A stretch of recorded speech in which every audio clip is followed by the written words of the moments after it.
అధ్యాయము దిన వృత్తాంతములు మొదటి గ్రంథము 29వ అధ్యాయము 15వ వచనం.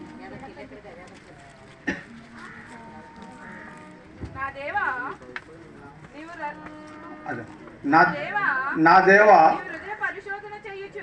నీవు హృదయ పరిశోధన చేయుచు యథార్థవంతులందు ఇష్టపడుచున్నామని నేను ఎరుగుదును. నేనైతే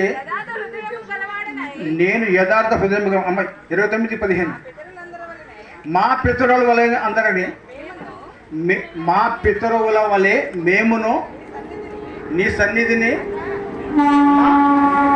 అతిథులమును పరదేశులమై ఉన్నాము.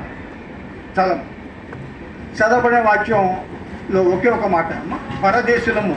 మాట ఉన్నారు కదమ్మా, అందరికి తెలిసిన మాట.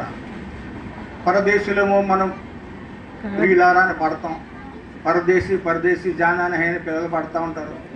ఇది మనకి ఎప్పుడు వినపడే మాటే. అయితే ఇంగ్లీష్ బైబిల్లో ఏముందంటే వీఆర్ ఏలియన్స్. ఏముందమ్మా? We are aliens, our days are like shadow. We are aliens, our days are like shadow. ఇక్కడ పరదేశులము మన జీవితం ఎలా ఉన్నదమ్మా? అస్థిరము, స్థిరము లేనిది, నీడవలే ఉన్నదండి. ఈ పరదేశులం అనే మాట మనకు తెలుసు, కానీ మరి దాని గురించి నేను కూడా ఇప్పుడు ఆలోచించలేదు. మా తరబేతి ఇచ్చినటువంటి అమెరికన్ ప్రొఫెసర్ ఏం చెప్పారంటే వీఆర్ ఏలియన్స్. మరి ఇక్కడ చదువుకునే బిడ్డలు అందరూ ఉన్నారు కదమ్మా, చాలా అందరికీ తెలుసు. ఈ ఏలియన్స్ అనే మాట మనం విన్నాం కదా, విన్నారామా? ఏలియన్స్ అంటే ఏంటి? గ్రహాంతరవాసులు. అంటే పరగ్రహం నుంచి ఎవరో వింత జంతువులు వస్తున్నారు, మనుషులు వస్తున్నారు. వాళ్ళు చూడడానికి పిండం వల్లే ఉన్నారు, వికృత రూపం అంటున్నారు, ఏదో ఫ్లయింగ్ సాసర్స్ అంటున్నారు కదా.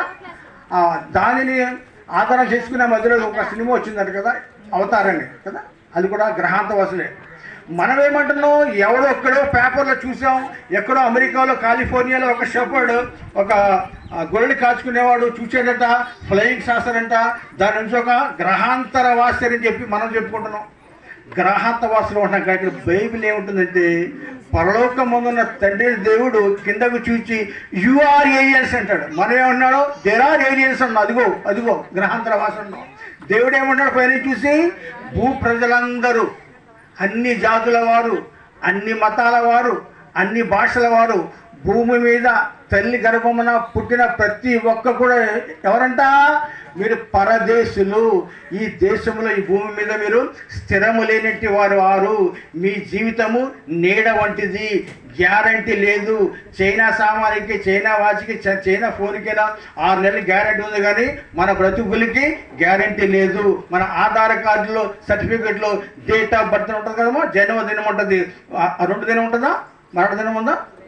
ఉండాలి కదా. మరి జన్మదినం ఉన్నప్పుడు మరి పుట్టినవాడు గిట్టక తప్పదు కదా. అన్ని మతాలు చెప్తున్నారు పుట్టడమే చావడం కొరకు అంట. మరి పరదేశంలో మనము తిరిగి ఆయన ఎప్పుడు పిలుస్తారో మనకు తెలియదు. తెలుసా అండి? చాలా వింత. ఇందాక బ్రదర్ చెప్పారు, ఈ రోజుల్లో మరణానికి వయసు లేదు. ఏ సమయంలో ఎలా చనిపోదు. ఎందుకంటే దేవుడు మనల్ని పుట్టించింది ఎందుకంట? చావడం కొరికే.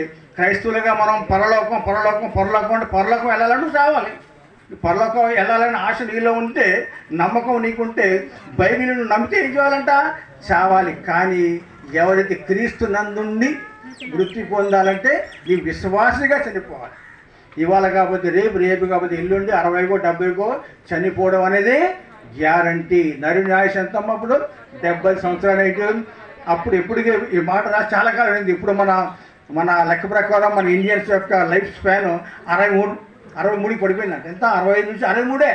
అంటే మన జీవిత ప్రమాణం అదే. అమెరికన్స్ అయితే 90 వరకు. అంటే వాళ్ళకి వాతావరణం కానీ వాళ్ళకి ఫుడ్ని బట్టి వాళ్ళకి ఆరోగ్యం ఉంది, కానీ మనకి లేదు. అంటే స్థిరమైన ఇంతలో కనబడి అంతలో మాయమైపోయి ఆవిరైపోయినా అన్ని మతాలు చెప్తున్నారు. గాలిబుడుగ జీవితం, ఓటివాడ యవనం ఉంటాం, జీవితం అంటే తెగిపోయిన గాలిపటం రా వాళ్ళు ఒప్పుకుంటున్నారు. కానీ బైబిల్ చెప్పేది ఏంటంటే జీవితం అనేది అమ్మా కేవలం దేవుడు మనం పుట్టించింది ఆయన్ని మహిమపరచడానికి. మనం ఇందాక చెప్పినట్టుగా మంగమ్మ గారు, నేను మొన్న కూడా ఆవిడ ఇప్పట్లో చనిపోయే మనిషి కాదు, చనిపోకూడదు, కానీ అది దేవుని చిత్తం. మరి అన్నపూర్ణ కానీ, రాజు కానీ, మరి చిక్కమని ఆమెకు చాలా సేవ చేశారు. మరి చిట్టి తాత చేసిన సేవకి మొట్టమొదటి సాక్షి నేను. ఎందుకంటే నేను ఉండేది అక్కడే కదా. రోజు నాన్న ఇంటికి వచ్చేవాడు, మాట్లాడేవాడు. ఆయన మాత్రలకు వెళ్ళినా, బజార్ వెళ్ళినా, హాస్పిటల్కి వెళ్ళినా నాన్న వెళ్ళొచ్చని చెప్పేవాడు. చాలా శ్రమ పడ్డాడు. కానీ అది దేవుని చిత్తం ఏంటంటమ్మా, ఆమెను తీసుకోవాలి. కనుక మీరు అన్నట్టుగా మంచి మరణమే. రాజు చేయవలసినంత చేశాడు, కోడలుగా రేణుగా చేసింది, మరి శ్యామలా చేసింది. కనుక ఏంటంటే మనం జ్ఞాపకం, ఒక నీతి మొదలు జ్ఞాపకం చేసుకోవడం మంచిది. మరణ దినం కూడా వేరేని చెప్పారు. ఈ సమయంలో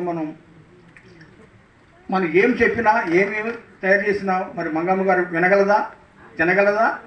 మరి సజీవులై ఉన్న మనం ఏం చేయాలంటే రేపు ఆ స్థానంలో, అంటే మంగమ్మ గారు ఉన్న స్థానంలో నేనుంటే నా కొరకు సమాజం కానీ సంఘం ఏం చెప్పాలి?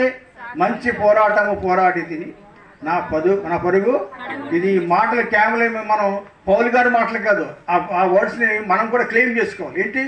రేపు ఉదయం నా గురించి కూడా మంచి సాక్ష్యం చెప్పాలి. ఇరుగు పొరుగు వారు, పాస్టర్ గారు చెప్పాలి. అటువంటి సాక్ష్యాన్ని మనం ఏం చేయాలంటే మనం భూమి మీద ఉన్నప్పుడు చేయాలంటే ఏం చేయాలి? మనం చెప్పుకున్నాం కదా, బాప్తిస్తం ద్వారా దేవుని కుటుంబంలో చేరాలి. ఎవరైనా దూరస్తులుగా ఉన్నట్లయితే ఇప్పుడే మారాలి. ఎందుకంటే జీవితం మన చేతుల్లో కాదు. నరుని ఆత్మ యెహోవా పెట్టే దీపం అంటాం కదా. ఆ దీపం మనం ఆన్ చేస్తాం, లైటు మళ్ళీ ఆపుతాం, అంటే అధికారం ఉంది మనకి. అలాగే నరుని ఆత్మ యెహోవా పెట్టే దీపం కనుక ఆయన ఎప్పుడైనా ఎవరైనా పిలవచ్చు. కనుక భూమి మీద ఉన్నంతకాలం కేవలం లోకారీత్యా లోకానుసారమైన జీవితం కాకుండా దేవుని క్రీస్తుని పోలి మనం నడుచుకోవాలి. ఎందుకంటే మన కొరకైన నిత్యరాజ్యం అనే ఒక నిరంతరం ఉండి ఆ రమ్యమైన దేశానికి మనం చేరాలంటే ఈ పరదేశులుగా ఉన్న మనం ఎక్కడికి వెళ్తున్నాం? మరి తిరిగి మన పుట్టింటికి వెళ్తున్నాం. ఎక్కడికి? మన జన్మస్థానం ఏంటి? పరలోకం. కనుక ఆ పరలోకం చేరాలంటే ఎవరు? నేనే మార్గమును సత్యమును కేవలం యేసయ్య మార్గం. కనుక ఆయన పునరుద్ధరణుడైన యేసయ్యను మనం ఏం చేయాలమ్మా? విశ్వసించాలి. ఇంకా ఎవరైనా దూరస్తులుగా ఉంటే సమీపముగా రండి. అందరము కూడా ఏదో ఒక రోజుని ఇలాగే జరుగుద్ది దండ. కనుక అది గ్రహించాలి. భయపడకూడదు. మరణం అంటే భయపడకూడదు. కనుక ఎవరైనా దూరస్తులుగా ఉంటే ఇప్పుడే దేవుని అంగీకరించండి. దగ్గర మీ పాస్టర్ గారితో బాప్తిసం తీసుకోండి. అలాగే చివరిగా మరి విడిచిపోయిన మరి చిట్టి తాతకి, మరి కుమారులకి, కుమార్తెకు, మనవాళ్ళకి, మనవరాళ్ళకి అందరికీ కూడా సంపూర్ణ దేవుడు ఆదరణ, ఓదర్పు, శాంతి దయచాలని చెప్పి ఈ కొద్ది మాట పరిశుద్ధాత్మ దేవుడు మీ వెనుకట్ల ఫలింప చేసి ఆశీర్వదించును కాక. సమస్త జ్ఞానం మించిన దేవుని సమాధానం యేసు క్రీస్తు వలన మీ హృదయములకు, తలంపులకు కావాలి ఇండును గాక. గమనించండి, ఇంతవరకు మంచి సందేశాన్ని ఇచ్చిన దైవజనులకు వందనాలు తెలియపరుస్తూ ఉన్నా. ఇంకా